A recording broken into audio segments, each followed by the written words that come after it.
evening, Rotorua tonight on City News. Salon St Bruno owner says winning the Supreme Award in the Westpac Rotorua Business Awards is a great boost to staff. New rating valuations for all properties in the Rotorua district will start arriving this week, and hundreds turn out for the start of fishing season. Those stories and more up next on City News. Salon St Bruno has taken out the Supreme Prize in the Westpac Rotorua Business Excellence Awards. The salon also won the Unison Service Provider Business Award for the second time in as many years. Salon St Bruno owner Hilda Dufty says winning the Supreme Award is a great boost to the confidence of her staff.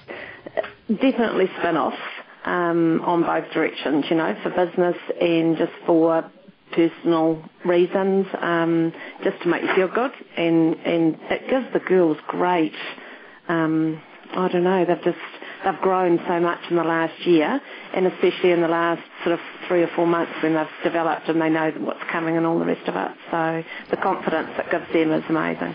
Other businesses benefiting from the awards were Grumpy's Limo, Pure Cruises, the Redwoods and their gift shop scooping 2 awards, with Oppie's Takeaways also receiving yet another award to put on their already overcrowded wall.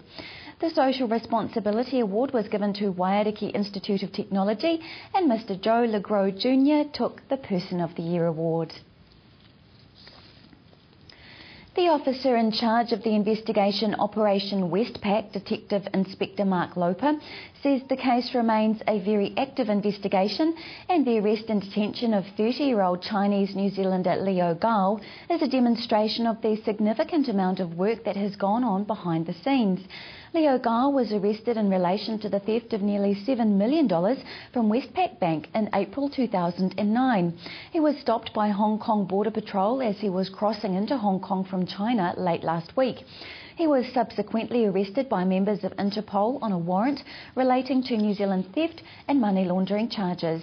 Detective Inspector Lopez says that work does not finish with Mr Gao's arrest, and it is not yet known whether extradition proceedings will need to commence, as he will be given the opportunity to return to New Zealand voluntarily.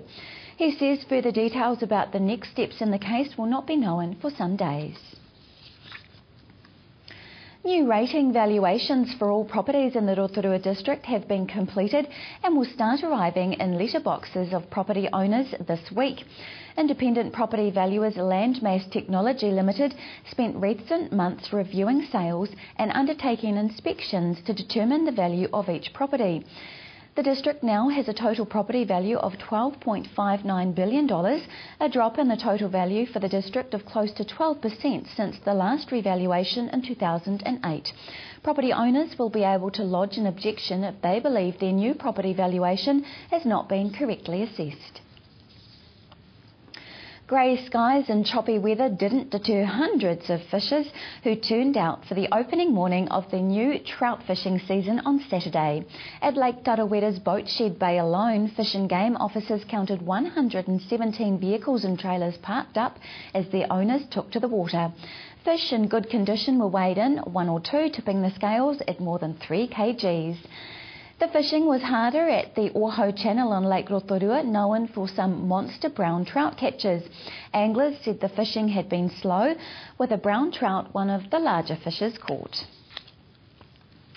In sport tonight, it's a given fact that locals are backing the All Blacks 100% to win the Rugby World Cup, but it's emerged that Team Ireland is a close second after they won the hearts of many while being hosted here for their pool game against Russia.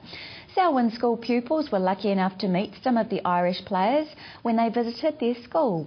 Selwyn Principal Tony Pope says the excitement at the school for the visit was higher than when Prime Minister John Key visited earlier in the year. That was quite an event in itself and attracted a lot of community interest. Dare I say it, that the arrival of 6 members of the Irish team and management probably quintupled the number of people around, and the level of interest was huge. And it was just great to see community members come along. It was great to see our local families here and local students from high school and also from our preschools come along as well. Ireland faced Wales in the Rugby World Cup quarter-finals on Saturday in Wellington. To your weather now, Rotorua and the surrounding area. Tonight, rain, sometimes heavy, fresh north-easterlies overnight, a low of 12. Tomorrow Tuesday, rain to showers, northerlies ease, a high of 17 and low of 10. Outlook for Wednesday, a few showers, southeasterlies developing, a high of 16 and low of 9. Marine forecast for Lake Rotorua for Tuesday, becoming northwest 15 knots early morning, then dying out at night. Waves easing to less than half a metre early morning, rain easing to a few showers in the morning. If you've missed any of tonight's bulletin, you can watch it again by going to tvrotorua.co.nz and click on the View Latest City News link. Or to view what's on in our city, click on the Upcoming Events link. Coming up after the break, Joni Tuhakaraina tells us about a new photo exhibition that explores the work of the young and the old. More from the Irish visit to Selwyn School, and Irene Begg has some tips on how to cope with the rugby mania gripping the country.